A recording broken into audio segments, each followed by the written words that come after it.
À l'approche de l'hiver, Véronique est inquiète. Bonjour. Cette sexagénaire belge vit depuis plusieurs années en situation de pauvreté énergétique. Elle surveillait déjà sa consommation, mais avec la hausse des prix du gaz et de l'électricité, la situation est plus alarmante que jamais.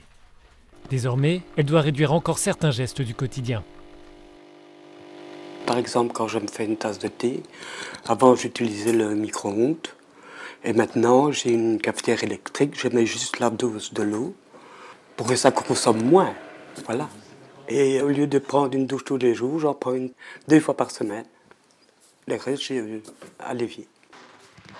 Même si elle conserve son sourire, Véronique se sent perdue. Elle dit ne pas pouvoir faire davantage. Ses courses, par exemple, sont calculées au centime près et en fonction des produits bradés.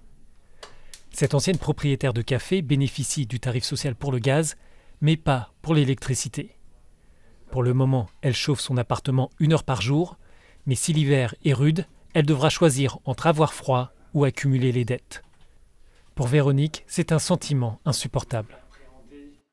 Plutôt de la révolte face à ce qu'on a vécu. Tout le monde, plus, je dis, les autres personnes, les inondations et tout ça, ces gens-là, ils vont faire comment?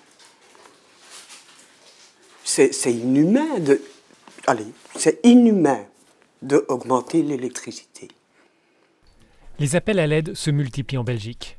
À travers son association, Stéphane Gouyemard voit désormais de nouveaux profils dont la situation se précarise. Normalement, on a le contact avec des gens qui sont déjà en précarité, qui ont mal à payer les factures.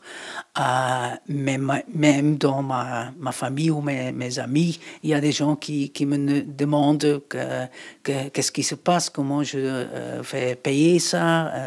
C'est pas normal, il dit. Oui, ce sont des gens qui ont revenu moyenne, qui ont aussi des questions sur ce qui se passe maintenant. Avec la pandémie, le gouvernement belge avait élargi les conditions d'obtention des tarifs sociaux.